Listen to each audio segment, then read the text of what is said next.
ஆண்டவராகிய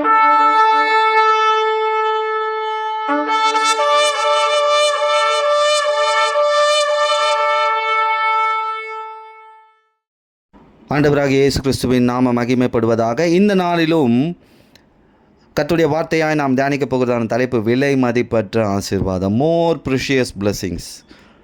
உலகத்தில் எது விலை மதிப்பற்ற ஆசீர்வாதம்?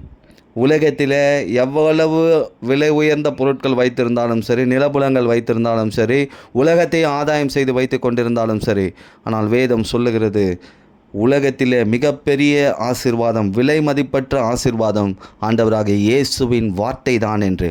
அந்த வார்த்தை உங்களுக்குள் இருக்கும்போது உங்கள் வாழ்க்கை மாறும், உங்கள் சூழ்நிலை மாறும், உங்கள் வியாதி மாறும், உங்கள் தரித்திரம் மாறும். நீங்கள் சத்துருக்கள் மத்தியில் இருந்தாலும் அந்த வார்த்தை உங்களை ஜெயிக்க வைக்கும்.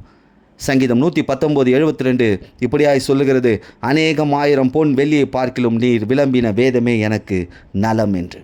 இதை வேதாகமத்தில் வாசித்து பார்த்தால், நீ திருவாய் மலர்ந்த சட்டம், அதாவது அவர் வாயிலிருந்து வந்த வார்த்தை ஆயிரக்கணக்கான பொன் வெள்ளியை விட மேலானது என்று தாவீது சொல்லுகிறார்.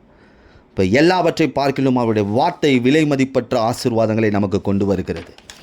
நம்மிடத்தில் எதுவும் இல்லை என்றாலும் சரி, ஆண்டவராக இயேசுவின் வார்த்தை இருந்தால் அதுவே மேலான ஆசீர்வாதம். உலக ஆசீர்வாதங்கள் ஒரு நாள் அழிந்துவிடும், வார்த்தையின் ஆசீர்வாதங்கள் ஒரு நாளும் ஒழிந்து போகாது. உலகம் நம்மிடத்தில் எவ்வளவு பொருள் ஆசீர்வாதம் இருக்கிறது என்பதை பார்க்கிறது, ஆனால் பரலோகம் நம்மிடத்தில் என்ன வார்த்தை இருக்கிறது என்பதை பார்க்கிறது.